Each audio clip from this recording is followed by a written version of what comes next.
اهلا بيكم. ما دام دخلتي عندي في الفيديو هنا يبقى انت اكيد عندك مشكله مع الزبادي، اكيد عملتي الزبادي قبل كده، مره يظبط ومرات ما يظبطش، بيطلع مميمي ومش متماسك.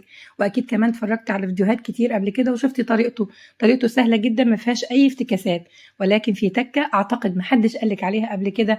انا هقولك عليها في الفيديو، بتطلع معاكي الزبادي متماسك ومظبوط في كل مره. بس الاول اضغطي لايك للفيديو واشتركي في القناه وفعلي جرس التنبيهات علشان يوصلك كل جديد من قناتنا. ويلا بينا نشوف الزبادي المتماسك بتاعنا، متماسك في كل مرة. عندي هنا 2 كيلو حليب جاموسي بلدي من عند اللبان بقشطته اهو وبخيره. تمام. الحليب دوت كان متسخن قبل كده، او يعني غليته وكنت شايلاه في التلاجة ودلوقتي خرجته وهشتغل فيه.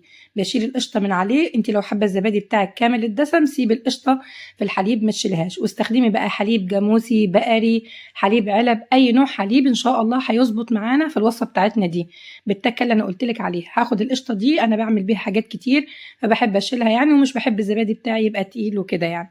تمام. بعمل بيها بشاميل، بدخلها في المعجنات، في المهلبيه، في اي حاجه، بتدخل في حاجات كتير، او ممكن تعملي منها سمنه بلدي كمان. تمام. هاخد الحليب بتاعي دوت وهروح بيه على النار علشان انا عايزاه يسخن بس ما يسخنش قوي. التكه دي مهمه جدا يا جماعه، ركزوا معايا.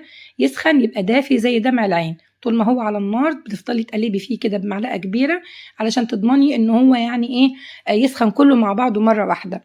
طيب لو عندك ترمومتر هتقيسي الحراره هتلاقيها 40، خلاص تطفي النار عليه وتشيليه من على النار. تمام. لو ما عندكيش ترمومتر هتحطي صبعك كده في الحليب تحسي ان هو دافي بقى زي دمع العين بالظبط، مش اكتر من كده. لو سخن اكتر من كده ممكن الوصفه معانا تبوظ كلها يا جماعه، ركزوا. تمام. دلوقتي انا هجيب علبه زبادي. علبه زبادي دي وزنها كان 160 جرام. هتستخدمي بقى زبادي بلدي، زبادي شركات، زي ما تحبي برضو. خلاص. هنزل بعلبة الزبادي دي في طبق، وهنزل عليها كده بكام كبشة من الحليب الدافي بتاعنا اللي احنا دفيناه على النار.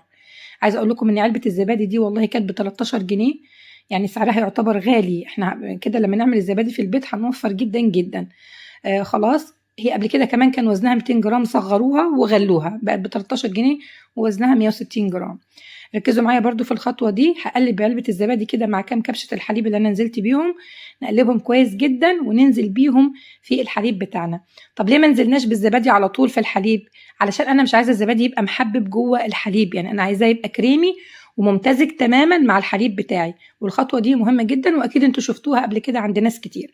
خلاص. قلبي الزبادي بتاعك يا ست الكل، وهاتي بقى الحاجة اللي انت هتصبي فيها الزبادي بتاعك، سواء طواجن او كوبايات ازاز، يعني اللي متوفر عندك استخدميه. انا استخدمت طواجن الزبادي الصغيره دي وطاجن زبادي كبير.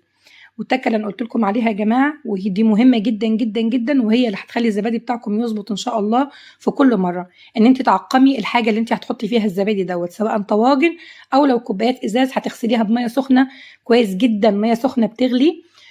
ولو طواجن زي دي عقميها في الفرن، سخنيها في الفرن وخرجيها من الفرن وخليها تهدى. ما تنزليش بالحليب فيها وهي يعني سخنه قوي، تهدى.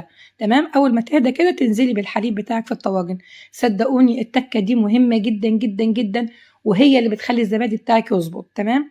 انت بتبقي بتعملي الزبادي يعني مره يظبط ومره ما يظبطش، مش بتبقي انت فاهمه ليه يعني. خلاص. انا قلت لك اهو لازم تعقمي الحاجه بتاعتك كويس جدا. وانا نزلت اهو بكل كميه الحليب بتاعي في الطواجن، عمل معايا كل الكميه دي كلها. وكمان زودت كوبايه كمان، حسيت ان الطواجن مليانه قوي فزودت، اخدت منها وزودت كوبايه كمان. ودلوقتي هنزل بقى بميه سخنه بتغلي، هعمل يعني حمام ميه للطواجن الزبادي بتاعتي في الصينيه. نزلت بميه سخنه بتغلي، ودلوقتي هغطي الطاجن اللي في النص دوت كان له غطا، والباقي بقى هغطيه بورق فويل، يعني هغطي الصينيه كلها بورق فويل علشان الميه تحتفظ بالسخونيه بتاعتها اطول فتره ممكنه تبقى سخنه حوالين الزبادي. هاخد الصينيه بتاعتي دي اشيلها بالراحه بالراحه جدا وهروح بيها على فرن البوتاجاز. انا ساعه ما عملت الزبادي دوت كانت الساعه 5 قبل المغرب كده، على الساعه 9 بالليل يا جماعه كان الزبادي بتاعي كان جاهز. حرفيا 4 ساعات مش اكتر من كده. الزبادي اللي احنا بنقول بياخد 12 ساعه وحد يقول لك ليله كامله، والله 4 ساعات يعني مش اكتر من كده، وكان الزبادي بتاعي جاهز بالمنظر اللي انت شايفاه دوت. زبادي متماسك جدا جدا وكريمي وكان روعه يا جماعه. هخرج بقى الطواجن بتاعتي من الميه السخنه، وبصوا كده هقلب لكم الكوبايه.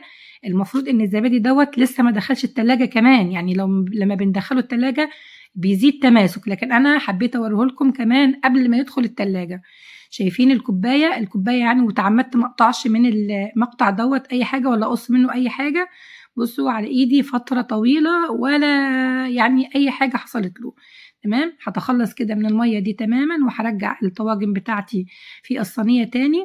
بس بصوا كده في شويه ميه كده يا دوب من فوق على الزبادي، دول بقى دول مش من الزبادي نفسه، دول من بخار الميه اللي كانت حوالين الطواجن اتكثف فوق الزبادي من فوق. تخلصت منهم. وبصوا عايزه اوريكم كمان الطاجن دوت، رغم ان هو قطره اوسع من الكوبايه شويه، يعني احنا ممكن نقول ان الكوبايه ضيقه والزبادي مثلا علشان هي ضيقه ما نزلش منها، لكن لا، بصوا حتى الطاجن دوت اوسع شويه. خلاص بصوا ولا اي حاجه، الزبادي متماسك جدا جدا يا جماعه، يعني حاجه من الاخر. صدقوني التكه دي هتخليكم يعني تعملوا الزبادي يظبط معاكم في كل مره.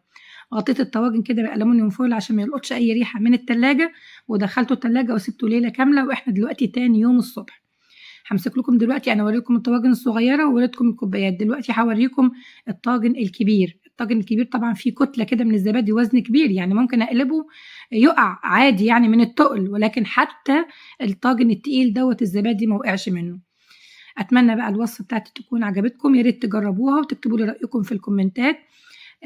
يا رب الفيديو بتاعي يكون عجبكم، ما تنسوش اللايك والشير والاشتراك في القناة، وحبايبي اللي بيتابعوني من الفيسبوك لايك للفيديو ومتابعة للصفحة، واشوفكم في فيديو جديد قريب، والسلام عليكم ورحمة الله وبركاته.